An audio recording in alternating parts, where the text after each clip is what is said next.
Plus with this more in a moment.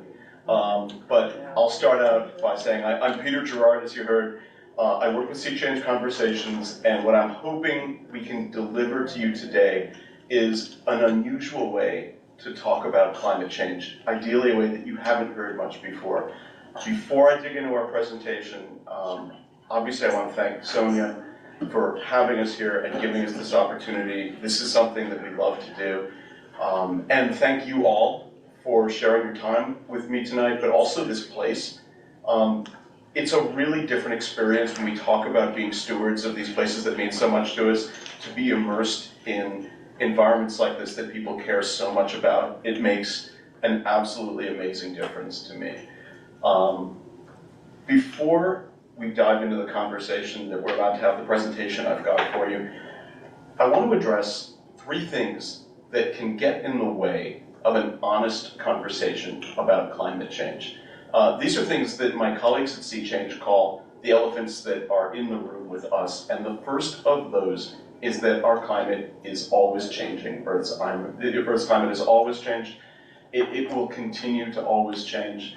We have fossil evidence of tropical species in Antarctica. This area of the country was encased in ice not terribly long ago. The entire scientific discipline of climatology is formulated on looking into the way Earth's climate has changed. The reason I'm here today, the reason that we're here today, is because the climate change that we are seeing right now is absolutely without precedent in human history. The planet has never warmed while people have lived here as fast as it is right now, and we know the reason. The reason is, over the last 150 years or so, we've been burning fossil fuels. So this is oil and coal and gas. But if I were to stand up here and demonize fossil fuels and imply that we should feel guilty or bad about the discovery of fossil fuels, I would be ignoring one of the most important discoveries in human history. Fossil fuels have allowed us to build civilizations, to create massive economies, to drive innovation that has improved the quality of life for billions of people on Earth in the span of a handful of generations. We, in this room, are the first generation whose quality of life has actually been diminished by the burning of fossil fuels. And if we're being honest, the impacts that we've seen have not been nearly as dramatic or significant as what we expect our children to experience, what we expect their children to experience. So that's why I'm talking about this today. And that's our third elephant in the room, the third thing that can get in the way of an honest conversation about climate change. Talking about climate change is really difficult, whether we want it to be or not. This is a political topic.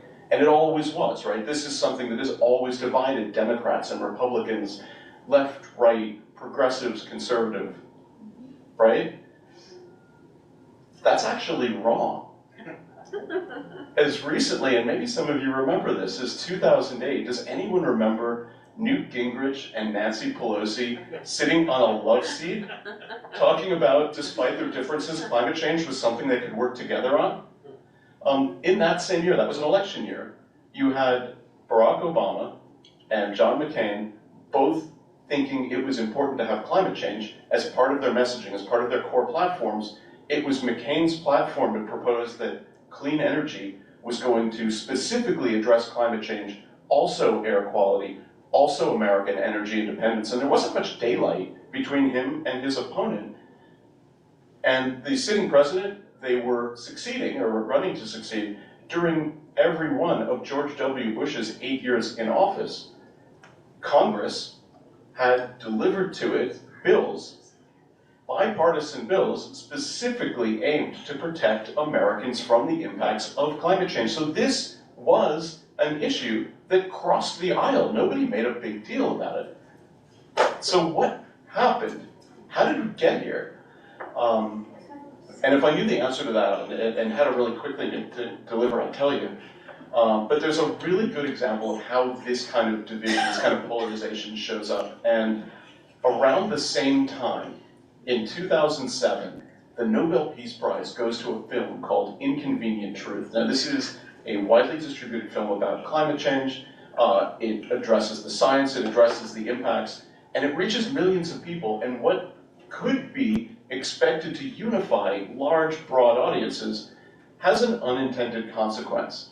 So Al Gore is the creator of that film, and his being introduced with it and receiving the Nobel Peace Prize, of course, one of the elements that pushes forward is that climate change now has a face and a name and a spokesperson, and that person is a Democrat. And so for Democrats, it's a pretty clear cue that this is a Democrat issue and you need to be on board with it. And for people who aren't Democrats, it's a pretty clear-cut cue that this is a Democrat issue. And at the very least, you introduce the chance of skepticism, and you see it in the media that starts showing up around this time. Climate media, stories in sort of self-identified progressive media surround climate stories with messages that people hear as anti-car and anti-cow and anti-capitalist.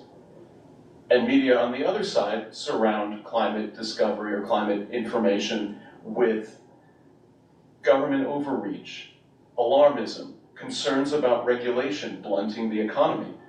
And you can actually see this playing out in a number of media studies. One in particular took a look at Fox News's media coverage of climate change in 2006, and they determined that about 50% of the coverage dealt with the threat more or less head-on, talking about the science, talking about the threat, talking about the costs.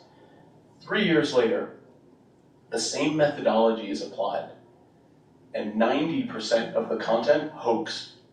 So in the blink of an eye, that media platform changes. The people who follow it are exposed to very different messages, and there's our story, right? We've got the media that we self-select for the messages that we want to hear from the messengers that we want, pulling us apart, and there's a chasm between us that can't be crossed now, right? That's wrong too.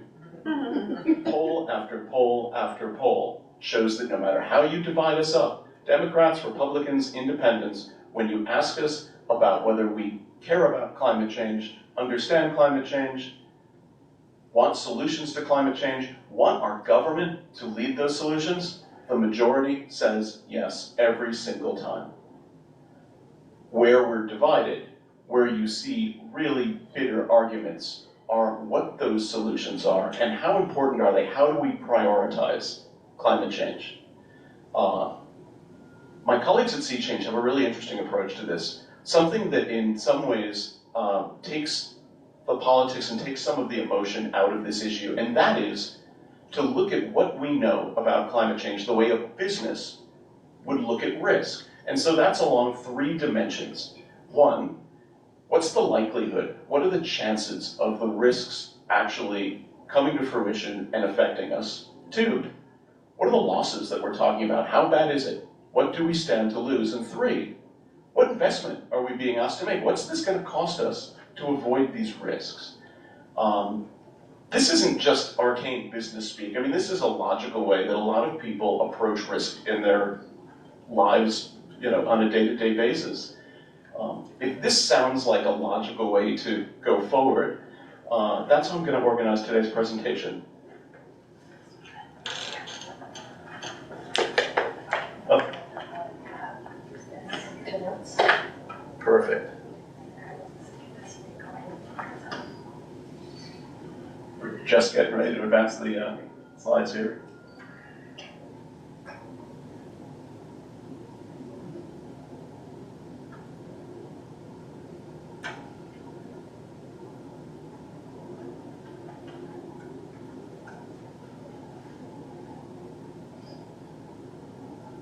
I can draw it from a laptop if that's easier. Yeah. Other side.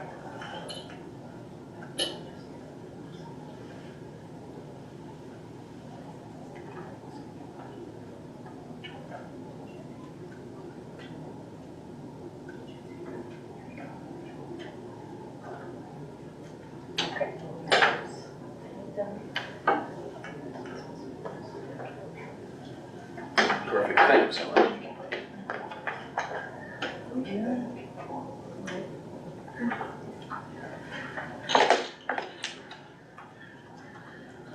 All right, off we go. How likely? How dangerous? How difficult? I'm going to start with the easy one. How do we know this is happening? How do we know about climate change? What does science know? And this is showing you a really simple explanation. I'm going to take you back to your 6th grade science class for just a moment. What you're seeing here is solar radiation, energy from the sun, hitting the Earth, ricocheting off the surface, where some of it is trapped in this very thin layer in our lower atmosphere, of which less than 1% is greenhouse gases. And so these greenhouse gases, that's carbon dioxide, it's also nitrous oxide, it's also methane.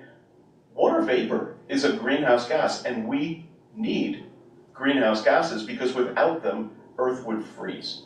But when we contribute too many, they do their job too well, they trap more heat than we need, and they change our weather. Another way to look at this is the carbon cycle here on Earth, and I'm not just talking about how we use and store carbon, we're talking about where it is and where it comes from. And I want to point you to the words at the bottom of this slide, fossil fuels, because what you're seeing here in our carbon sources is really animals and plants that millions of years ago died, and through heat and pressure and time became carbon. And this is the source of energy that was discovered and extracted somewhat brilliantly by our ancestors, who discovered that this was a powerful heating source, that it was portable, that it could be stored. The problem, of course, is that this all happens so quickly that massive amounts of carbon that have been in the Earth for millions of years are released within the span of a handful of decades. And again, traps surface heat and makes our weather different. It is no surprise, because we know the relationship between carbon dioxide in our atmosphere and temperatures, that every scientific body that examines global surface temperatures tells us the exact same thing. Our temperatures are now 1.5 degrees Celsius warmer than they were during the pre-industrial time. That's 2.7 degrees Fahrenheit. I'm going to try to use Fahrenheit as much as I can through this. I know the rest of the world doesn't. I grew up with it, and I suspect many of you did too. So I'll try to move back and forth as much as I can. One of the things that we can use to examine climate change is our own eyes. I'm trying to launch this. Pardon me for one moment. What you're seeing here is a graphic that is demonstrating the difference between mature ice in the Arctic and what you see in the blue and light blue is immature ice. And why this is important is mature ice is continually ebbing and being replaced by open water and immature ice.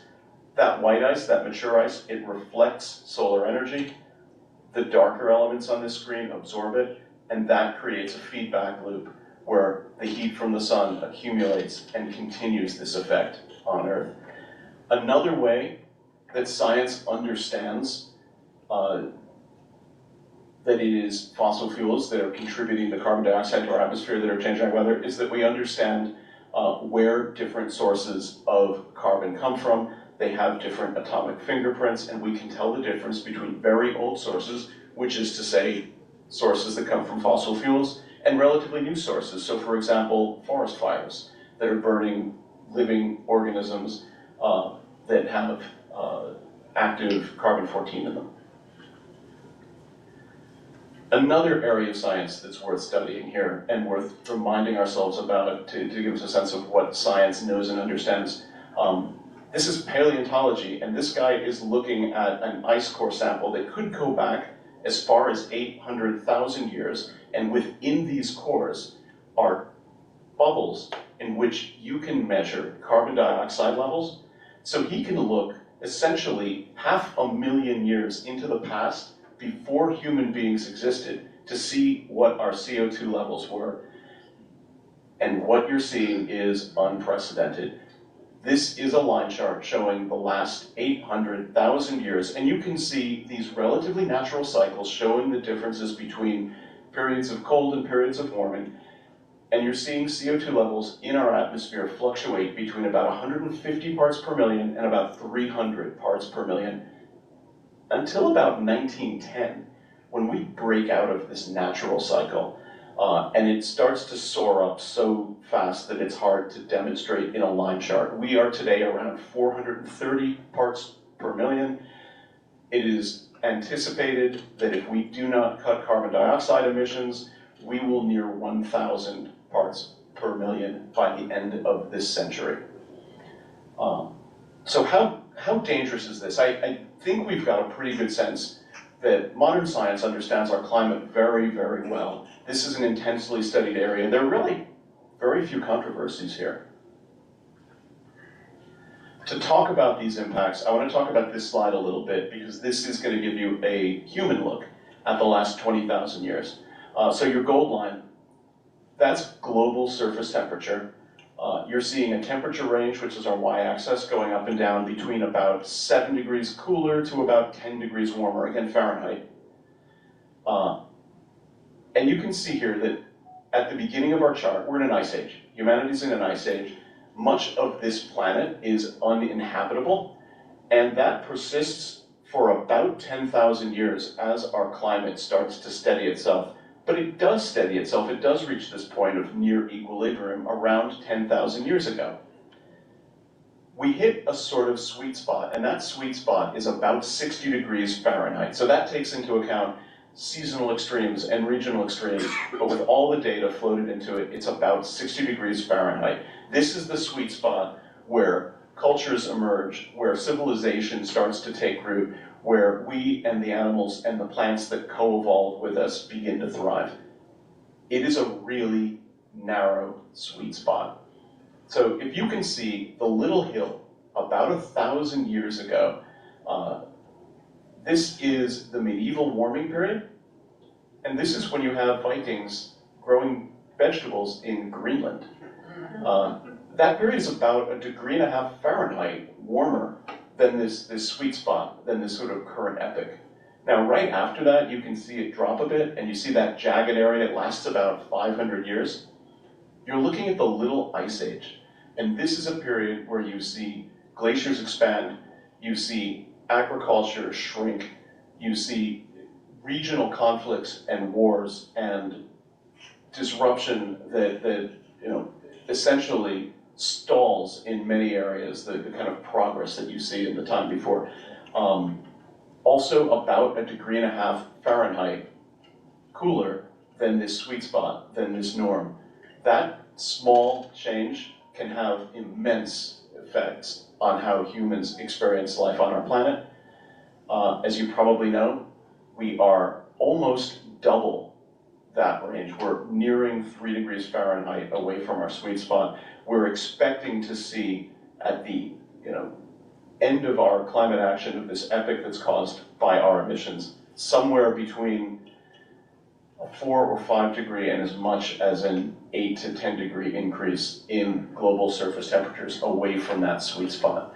I want to talk about how this affects us because all of these numbers, they're kind of abstract.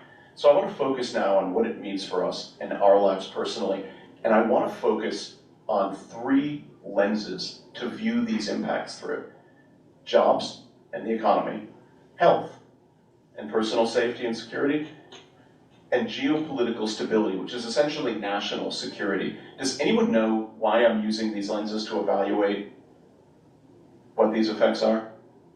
Top 3 things that most people care about. Bingo. You've got it exactly. When people go to the polls, they constantly, consistently report that these are the factors that influence their decisions. Climate change affects every one of them. I'm going to see if I can get this running, because this is actually one of my favorites.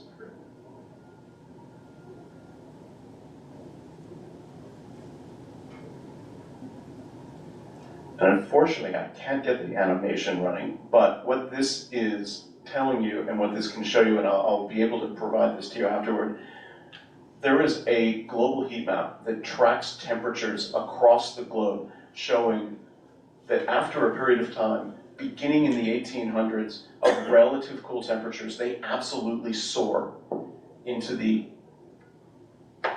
current epoch, This is a simpler version of that. This is just a stacked chart that's showing you average global surface temperatures. The last 10 years are the hottest ever recorded, and that will keep going. This year will be added to another list of top 10.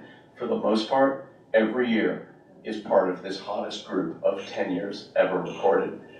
You're seeing it here. You're seeing it in the mid-Atlantic, and if you can look at this chart, what you're seeing is temperature departures of about 3 to 4 degrees on average where we are. If you look toward the western side of the country, you're seeing something closer to 5 and 6 degrees. And of course, this is not just a summer phenomenon. Your winters are warming here, and in fact, they're warming even faster than your summers. You're looking at a 4 to 5 degree departure here. And if you look north, and if you look into places with high elevation, you're seeing even greater departures. If anyone here skis or knows places that survive on their winter economies, in some places, this is already devastating. I'll give you another really interesting example. This comes from a group of something north of 20 different projections of how our climate is likely to change. I used data from Hagerstown because I drove through there today, and it was a good explanation of what's happening here. So the summers in Hagerstown in 2020, which is a relatively recent average and epic, are meant to feel by 2060 very similar to summers in Fayetteville, North Carolina. So if anybody's been in the military or has friends who've been down there, it is a very different summer. By the end of this century, it's even more different, and summers will feel like Longview, Texas's summers, about 8 degrees warmer. So essentially, Texas summer is coming this way. As the cliche goes, it's not just the heat, it's the humidity. At a heat index of about 105 degrees, our bodies find it difficult to cool ourselves down. You're looking here at a number of cities whose populations are growing, whose economies are growing, and whose number of days reaching that heat index of 105 degrees are growing by weeks and months. And I'm showing this to you because it has an impact on local economy. We know from a wide body of research that human industry, that productivity declines as temperatures reach extreme highs. We know that it costs more to maintain infrastructure. We know that it costs more to keep people safe. All of that slows down economies, increases taxes. And there are specific job areas where this is already affecting us. So you're seeing this in agriculture, you're seeing it in fisheries, you're seeing it in construction and forestry. These are areas where high temperatures are already causing declines and causing some significant economic, personal issues for people who are struggling to stay in them. When we talk about health, heat is not just about heat stroke or heat stress. Higher risks of heart failure, higher risks of complication from asthma, premature births, even violent crime increases statistically during periods of high temperatures. When we talk about national security, it's important to note that as hot as summers are meant to get, as hot as regular temperatures are meant to get in the US, in places like Central and South America, the heat is expected to be considerably higher. It is meant to be considerably hotter, harder to find a way to make a living. It prompts, or is expected to prompt, people to move to find better conditions and better abilities to feed their families. It is not inconceivable that the pressure on US borders is far greater than any we have ever seen. And in fact, there's even an internal story where economically by the mid-century, there are expectations that we will see population shifts from the south to cooler areas. And this is global. What you're seeing in this chart, in that brown area, are areas that are expected by 2070 to see temperatures that are equivalent to that of the Sahara today. So this is a 104-degree average temperature. That's not the high, that's the average. 1/3 of humanity is expected to live in that belt, and that could drive billions of people to seek better conditions elsewhere. And of course, this affects our food. This chart is showing you at a 3 degrees Celsius or 5.4 degree increase in global temperatures. Areas that are important food producers right now are expected to see crop yields decline. The areas in bright red are expected to see a 50% or more decline in crop yields. And we are already seeing the early impact of that at the supermarket. If you've bought coffee, if you've bought chocolate, if you've bought olive oil lately, you're seeing the earliest indicators of climate pressure on prices and food. Our oceans feed us too. Miami has recently reported offshore temperatures of 101 degrees, so like a human fever. That's bathwater. These temperatures are disrupting fisheries. They're moving north. It's anticipated that by the end of this century, Georgia coastlines will see temperatures similar to what you're seeing in Miami. These temperatures are 100 and more Fahrenheit. By the end of the next century, Boston. And tropical temperatures aren't necessarily even healthy for tropical systems. So coral reefs right now are under severe stress. It's not a new story. Studies show that at 1.5 degrees of warming, we can only expect 10 to 30% of coral reefs extant right now on our planet to survive. At 2 degrees Celsius, that same research suggests none can survive. Warm water spawns hurricanes. They intensify faster. Their wind speeds increase. They're more dangerous further from the equator. You're also seeing extreme flooding from regular rainfall increase, and this one is just simple physics. For every Fahrenheit degree of warming, our atmosphere can hold about 4% more water vapor. So we're approaching a point where there is about 4% more, or 10%, excuse me, more water aloft. And of course, what goes up must come down. So instead of showers, we get deluges. This is Asheville. So this is an area in which NOAA's researchers working on exactly this research found their facilities taken offline because of extreme flooding during Hurricane Helene. So this is something that's affecting regions near here, and every hurricane season poses a greater threat. Looking at rainfall intensity at a local site that's collecting data, what you're seeing in this chart is in Lynchburg, over the course of the last 50-something years, since the 70s, when it rains, in the hours that they do record rainfall, roughly 19% more now falls. So again, instead of showers, we get deluges. Sea level rise, and this, of course, is another factor of warming. Thermal expansion means that our oceans expand when they're heated up. You're also seeing the melting of glaciers and ice sheets. All of that is increasing and contributing to roughly an extra foot of water in our oceans over the last 150 years. And in fact, almost all of that is in the last 50 years.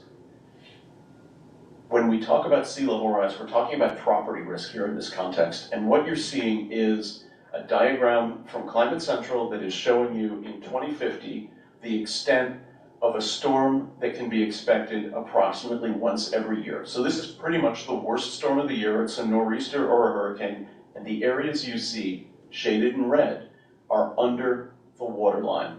Now, the significance of this is that when you're talking about property and property risk, long before the tide line creeps up and over properties, repeated coastal flooding makes it difficult and expensive to recover.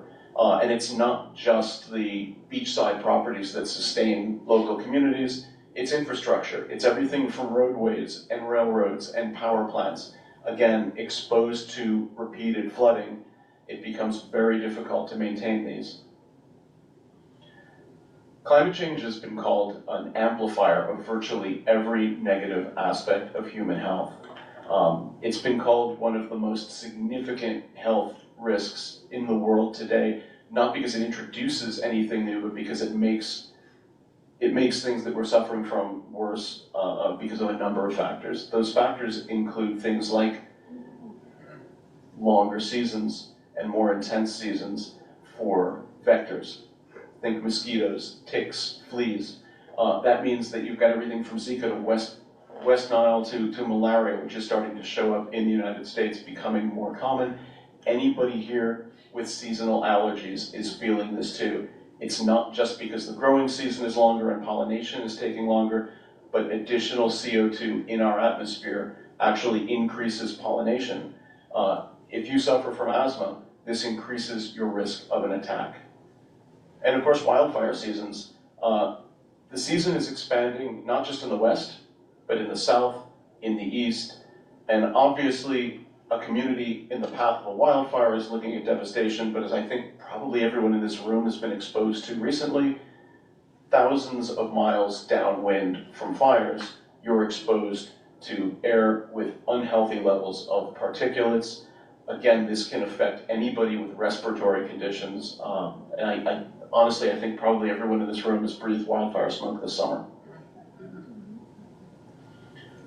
It can feel like disasters are coming more and more and more frequently, and this chart is telling you that if you feel that way, you're absolutely correct. There were 23 disasters last year that caused at least $1 billion worth of damage. In 2011, there'd never been more than a dozen in a given year. This is what the Red Cross is calling a chronic condition, because responding to disasters now requires them to mobilize on average every 3 weeks. In the 1980s, it was every 3 months. Two things about this slide. One, it is adjusted for inflation, so it's not just that $1 billion doesn't go as far as it used to. And also, it's true that we are increasingly moving toward areas that are both more expensive and more dangerous. So the chances of our suffering big losses increase, but the fact is the conditions that cause those losses, they're also increasing. So it's not just our habits, it is the world around us and the way it is changing that's exposing us to these losses. And where you see this most commonly experienced by homeowners and people in these communities is the insurance industry. Everywhere you see in brown is an area where you're seeing elevated premium increases, and in many of these cases, insurers backing away entirely from insuring homeowners in this region. Insurance only works if the underwriter and the property owner can afford the price of risk. And what you're seeing in these areas where insurance is becoming harder to get is an emotionless decision made by actuaries. So these are like green eye shade accountant types who are focused solely on figuring out the price of risk.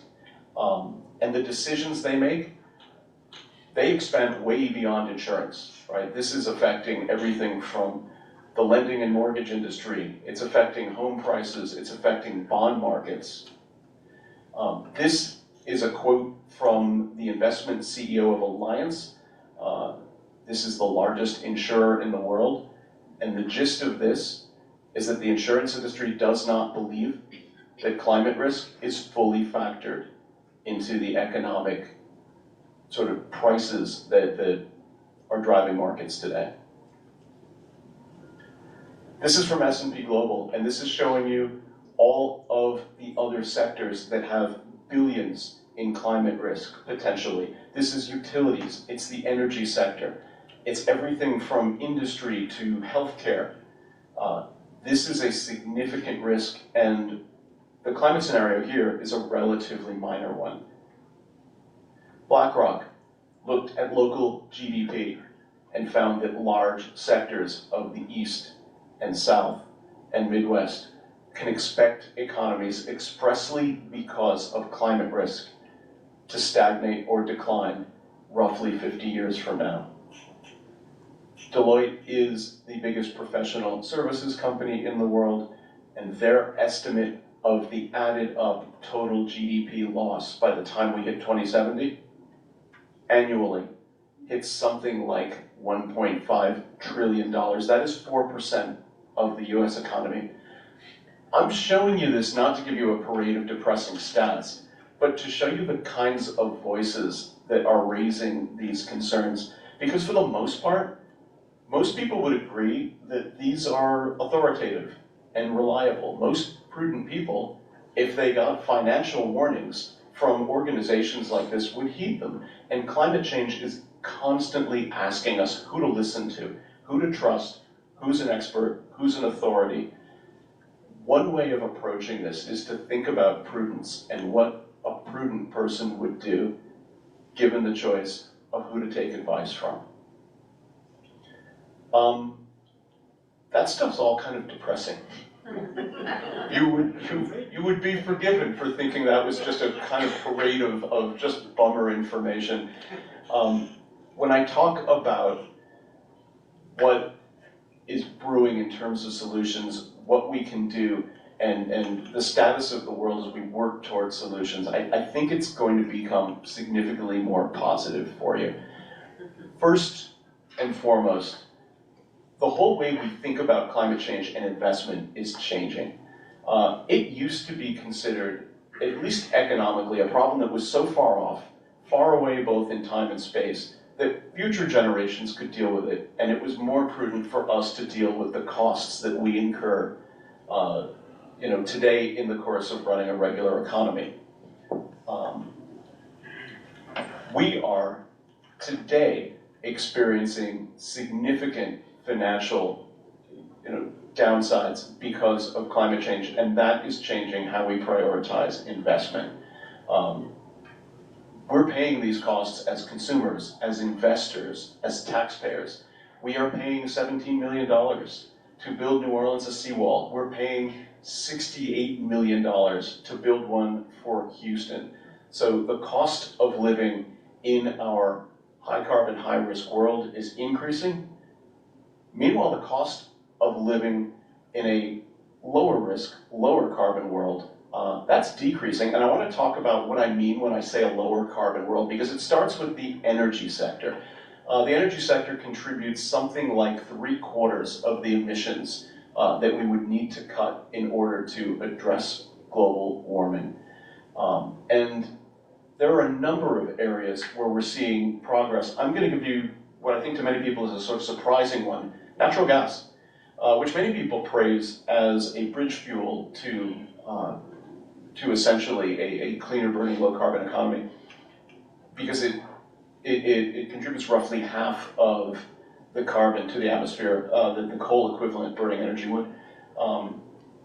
Natural gas has a significant downside because it leaks methane. It leaks an immense amount of methane as it produces and moves its product. And because of the significance of methane as a greenhouse gas, it is about 80 times more powerful than carbon dioxide when it is first released, meaning it traps roughly 80 times more heat. Pinpointing leaks can not only significantly reduce global warming, but it can do so really quickly. We now have technology to capture methane leaks, which are invisible. There is infrared technology on site, there are satellite sensors, and these allow us to pinpoint leaks, in many cases for companies that can actually capture the leaking methane and sell it profitably. That said, it is still not a clean burning fuel. When you burn methane, you still create carbon dioxide. And so you have prototypes that are trying to address that, like this plant in Texas. What you see here is carbon capture technology.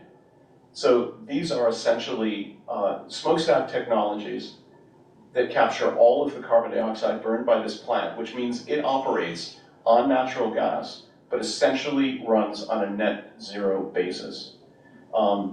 There is a lot of investment in other direct carbon capture technology. These are basically vacuums that are sucking carbon dioxide out of the air. I like this example because this one is selling its carbon dioxide to Coca-Cola. So this is putting fizz in Coke. This is all great, and making something like natural gas a more climate-friendly fuel, it's laudable. It's also really, really, really expensive. And so there are other new products And actually, go ahead, I'm happy to take a question. All right, so let's say that carbon dioxide ends up in a Coca-Cola. That's not locked up anywhere. It's not sequestered. Yeah. You're asking like what happens when you create and use carbon dioxide? Does it emit? And the answer is yes.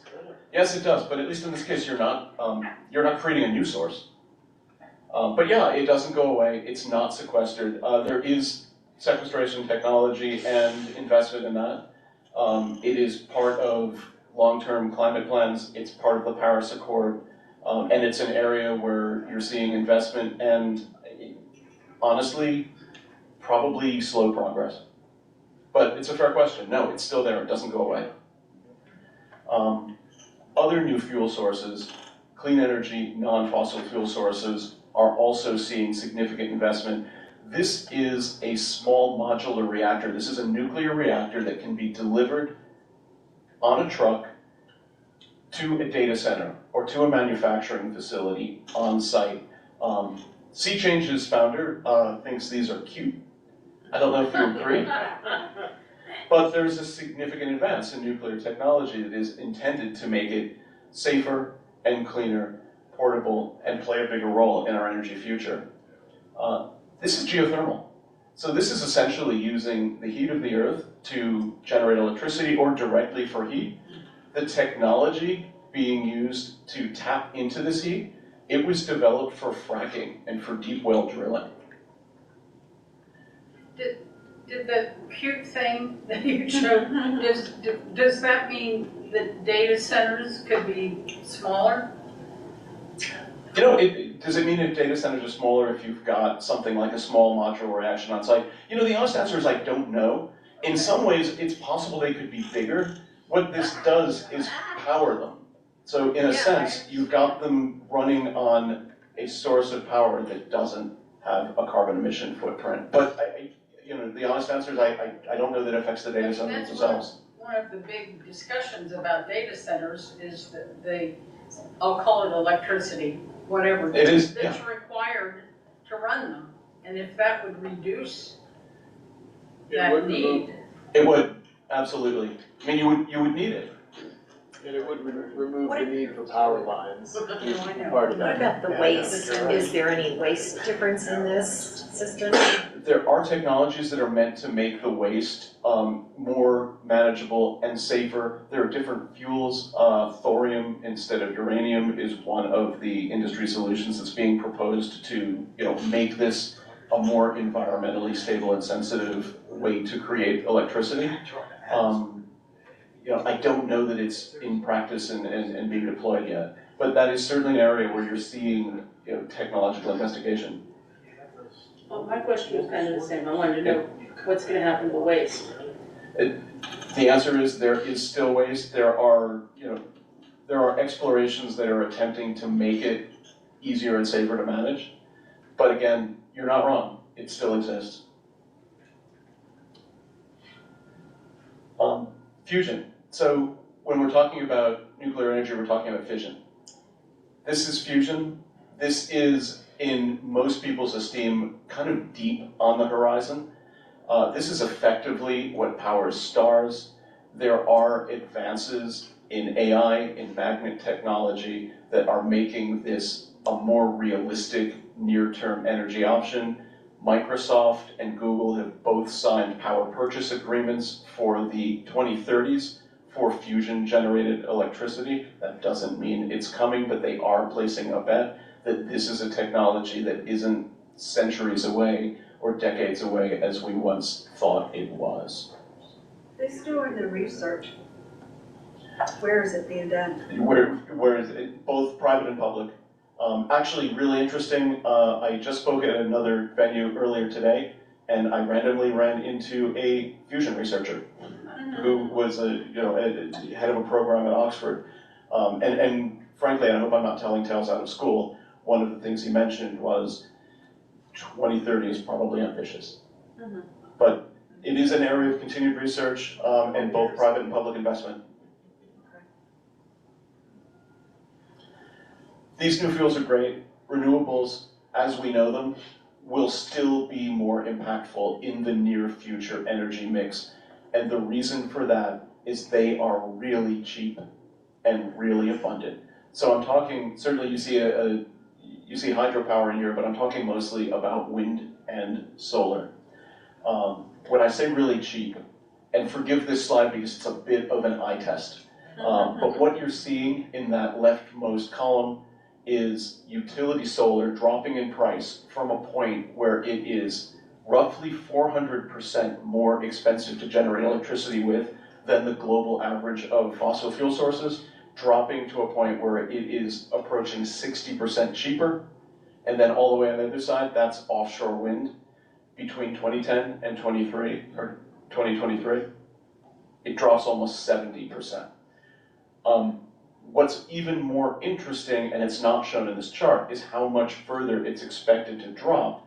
And through economies of scale and technological advancement in the US, it's anticipated that prices for wind and solar generated electricity will drop another 60%. Here's another view.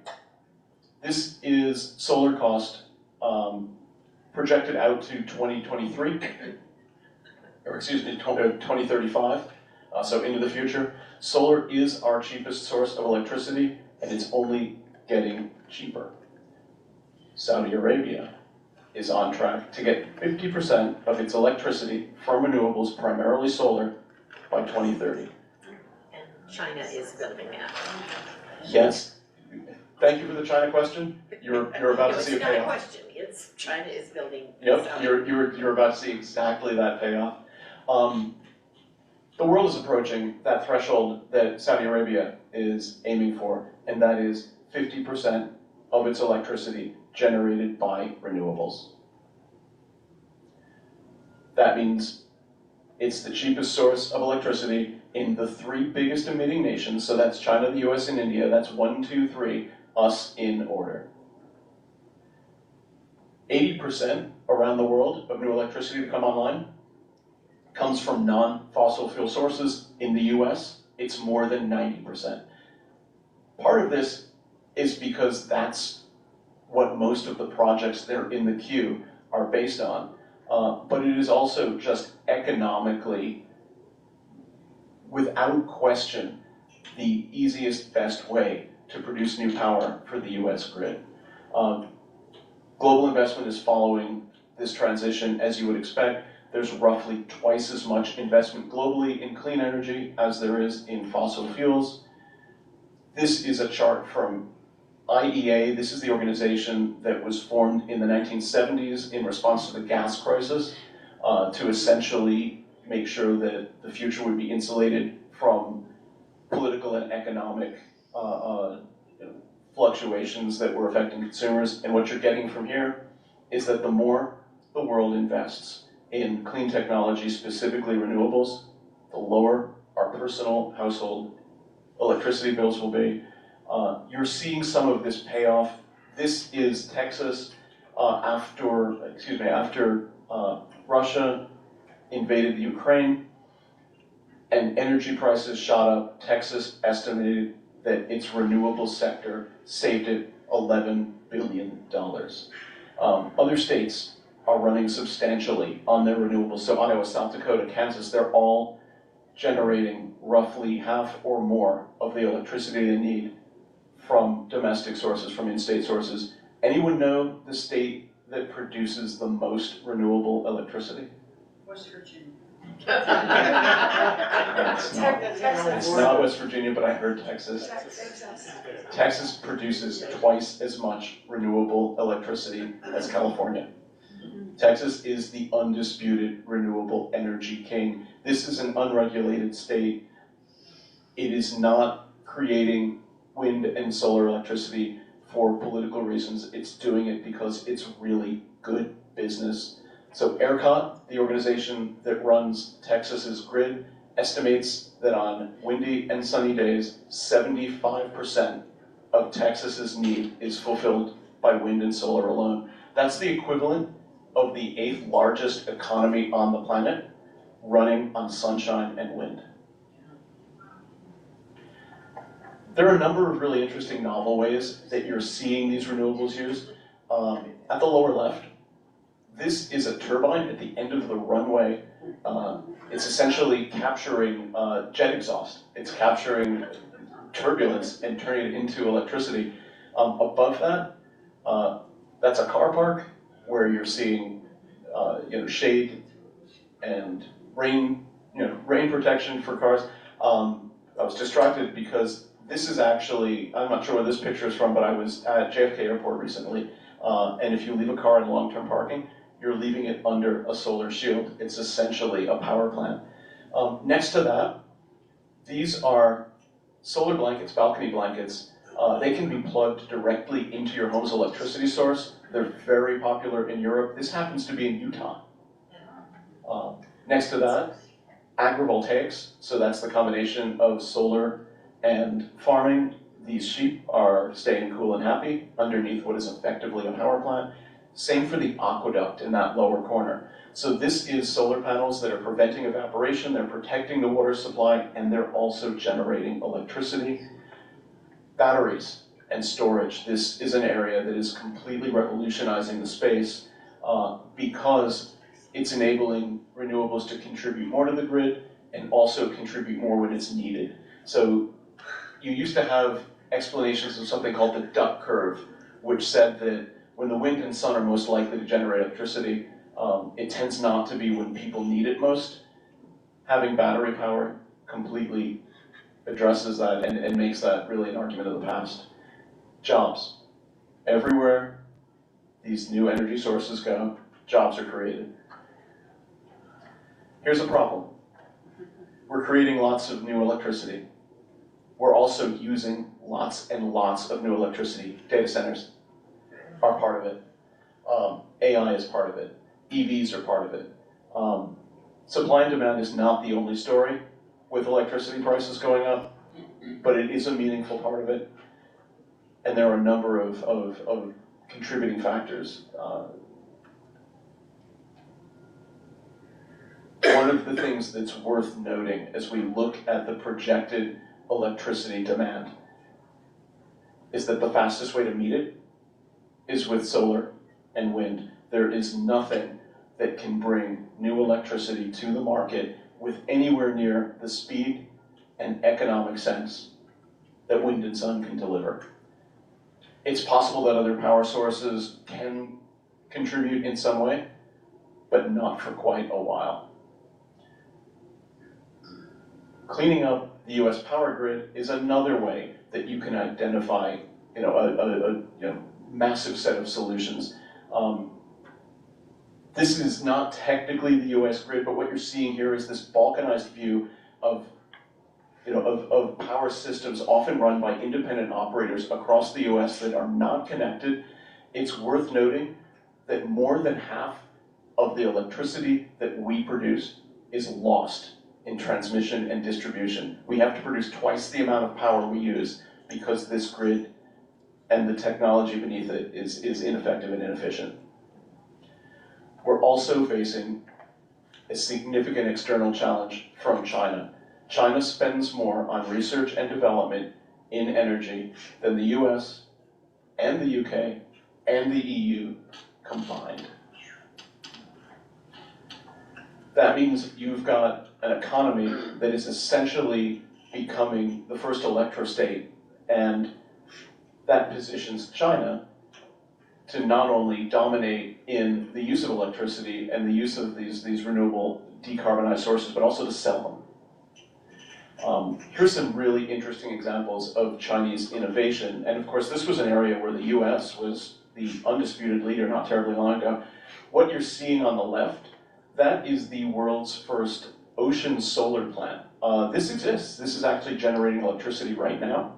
On the right, this is meant to be the world's first space power plant. So this is a solar collector that will beam electricity back to Earth in an efficient, highly,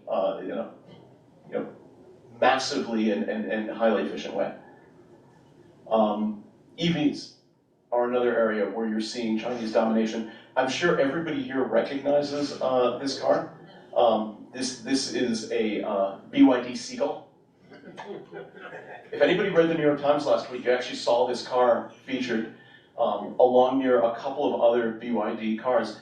The world is driving these right now. These are some of the most popular cars on Earth. Innovation's taking place in a number of areas. It's not just transportation, it's not just manufacturing, it's everything. It's construction, it's food, and probably for this group, land use is another interesting way in which you're seeing the potential for real change in how we address the excess carbon dioxide that we're emitting. Protecting natural spaces has been estimated to give us the ability by 2050 to remove 30% of the targeted carbon that we need to sequester in order to meet Paris Climate Accord goals, or Paris climate goals. That is everything from urban tree canopies to wetlands preservations to the preserves that were presented to you earlier. These are all climate solutions because they all make it more efficient to capture and store carbon in natural systems. This is not the first climate crisis we have faced. In the 80s, the hole in the ozone layer was actually addressed by the Reagan administration and by the outlawing of CFCs. It's been called the most successful climate action in the history of Earth. At the time, Reagan pointedly said that this was one generation making the world safer for the next. And so you've got some of those messages echoing today. By the way, CFCs are also a powerful greenhouse gas. Eliminating them made a significant difference in the trajectory that the world is on in terms of global heating. And this is a reminder, Americans are not as divided as we think we are. Poll after poll is showing us that when we are asked whether we support climate change solutions, we say yes. This is not a Democrat-Republican or conservative-liberal divide. Young conservatives, especially in an eco-right movement, are increasingly recognizing that they can be part of solutions and that solutions do not require sacrificing what you think of as conservative principles. We are actually losing this race right now despite a significant amount of progress we've been making. And I want to highlight the progress here because what you're looking at is the change in our climate trajectory, in our warming trajectory from 2015, from the Paris Agreement. So before Paris, that top red line was the trajectory toward disastrous, really cataclysmic global warming. Paris put us on this current path, significantly reduced the warming that we were expecting in our future. And the promises, the pledges made by the nations that agreed to the Paris Agreement puts us on that orange path, where you're seeing somewhere between 3 and 5 degrees Fahrenheit of warming projected. None of those is the target. The target is this green line, where we are actually in a world where there are net neutral or negative carbon emissions by 2100. We simply are not there yet. And the reason this matters, the reason timing matters, is because carbon dioxide in our atmosphere is really long-lived. It stays up there and works as a greenhouse gas for centuries, as much as 1,000 years, which means that the exhaust from this Model T is up there right now, trapping heat, contributing to the pollution that we're adding to that layer. Every generation will experience a deeper effect from that warming than the one before it. So this is generation beta. These are the kids who will experience significantly more warming and significantly more of what I've discussed in terms of these impacts than we will. If our legacy isn't necessarily fully solving, but actually just slowing down the rate of change we're seeing, it's gonna give this kid a much better chance of having the time needed to come up with meaningful long-term solutions. So this is the important part. What can we do right here, right now? And believe it or not, and this is something with great scientific consensus, the number one thing we can do is talk about it. We can talk about climate change. People report that they are afraid to talk about it, that they don't know how, and that they expect other people disagree with them or don't care about this issue. And poll after poll shows that's not true. You don't have to proselytize. You don't have to accuse anyone. Simply bringing this up and making it part of your normal conversation helps make this a normal topic that people are comfortable talking about. Sea Change can help. We've got a website. We've got a newsletter. We've got a podcast coming up. I'll be able to share all that with you. You can find it on the Sea Change website. We can absolutely help with this outreach. This is another big one. Vote. This is not a political issue. This is not something where you're going to have to vote for one side or the other. This is a national security issue. This is an economic issue. And there are conservative leaders who support climate action. They need to hear from their constituents that it's important to them too. Volunteer. It can be anything. It can be working with Audubon. It can be working with local cleanup and, natural restoration. It can be greening up public spaces. Anything you do and participate in a community can make a difference. Schools. Kids need to know how to survive, how to cope with a warming world, but more important, they need to know that this is not a hopeless issue and that there is real progress to be made and real solutions that they can be part of. Take personal action. This does not mean you have to run out and buy an electric car or put solar panels on your roof. You can do a significant amount personally toward reducing the amount of methane that you produce by cutting down on food waste.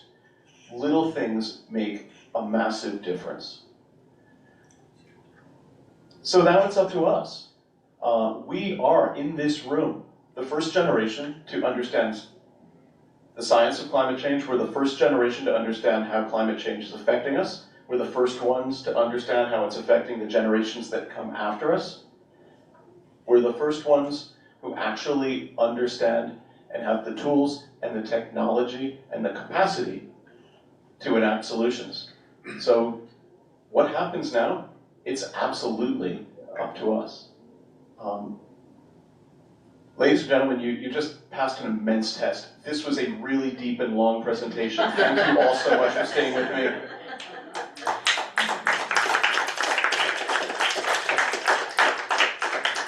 We have really short comment